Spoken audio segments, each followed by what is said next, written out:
Dalam beberapa tahun terakhir, masalah putus sekolah di Indonesia semakin menjadi perhatian. Meskipun akses terhadap pendidikan dasar telah membaik, kenyataannya banyak anak-anak di berbagai daerah, terutama di pedesaan dan wilayah terpencil, terpaksa meninggalkan bangku sekolah sebelum menyelesaikan pendidikan mereka. Fenomena ini terjadi akibat berbagai faktor, mulai dari kesulitan ekonomi, akses pendidikan yang terbatas, hingga kurangnya dukungan lingkungan. Peningkatan angka putus sekolah ini bukan hanya mengancam masa depan generasi muda, tetapi juga berpotensi memperburuk kualitas sumber daya manusia di masa depan. Jika tidak segera ditangani, masalah ini dapat menambah kesenjangan sosial dan memperlambat pembangunan ekonomi serta kesejahteraan masyarakat. Mengapa angka putus sekolah terus meningkat, dan apa yang bisa dilakukan untuk mengatasinya? Pertanyaan-pertanyaan inilah yang menjadi dasar dalam memahami krisis pendidikan yang sedang terjadi. Kurangnya infrastruktur pendidikan juga berkontribusi terhadap masalah ini. Sekolah yang jauh dari tempat tinggal siswa, minimnya sarana dan prasarana, serta kualitas pengajaran yang rendah membuat anak-anak enggan melanjutkan pendidikan. Ketidaknyamanan ini dapat memicu ketidakpahaman akan pentingnya pendidikan, sehingga anak-anak lebih memilih untuk berhenti. Di daerah terpencil, akses terhadap sekolah seringkali sangat terbatas. Jarak yang jauh dan kurangnya transportasi mempersulit anak-anak untuk terus bersekolah. Selain itu, kualitas sekolah di daerah tersebut seringkali rendah, sehingga siswa dan orang tua merasa tidak ada manfaat nyata dari melanjutkan pendidikan.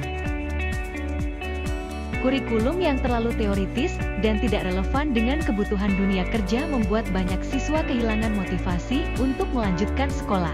Mereka merasa pendidikan yang diperoleh tidak akan membantu mereka dalam memperoleh pekerjaan atau meningkatkan taraf hidup, sehingga memilih untuk berhenti dan mencari pekerjaan lebih awal. Siswa yang berasal dari lingkungan dengan tingkat kejahatan atau kekerasan yang tinggi seringkali terjebak dalam situasi yang membuat mereka sulit bersekolah. Tekanan dari teman sebaya juga bisa menjadi faktor, terutama di kalangan remaja yang lebih memilih untuk bekerja atau mencari uang daripada bersekolah. Kurangnya guru yang berkualitas, terutama di daerah terpencil, turut menjadi alasan tingginya angka putus sekolah. Tanpa guru yang mampu memotivasi dan memberikan pendidikan yang baik, siswa seringkali merasa tidak mendapat manfaat dari sekolah. Di beberapa komunitas, pendidikan formal tidak selalu dianggap penting. Budaya patriarki, misalnya, masih membuat pendidikan anak perempuan diprioritaskan lebih rendah dibandingkan laki-laki. Selain itu, dalam beberapa komunitas, tradisi atau pekerjaan keluarga dianggap lebih penting daripada pendidikan.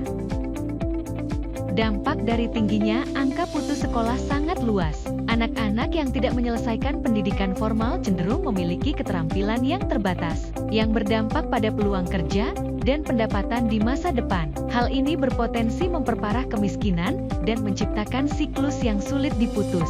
Untuk mengatasi masalah putus sekolah, penting bagi pemerintah untuk meningkatkan dukungan finansial bagi keluarga miskin, memperbaiki infrastruktur pendidikan, serta meningkatkan kualitas pengajaran. Selain itu, sosialisasi mengenai pentingnya pendidikan harus dilakukan secara intensif di masyarakat. Hanya dengan langkah-langkah terintegrasi ini, kita dapat menurunkan angka putus sekolah dan memberikan harapan yang lebih baik bagi generasi mendatang.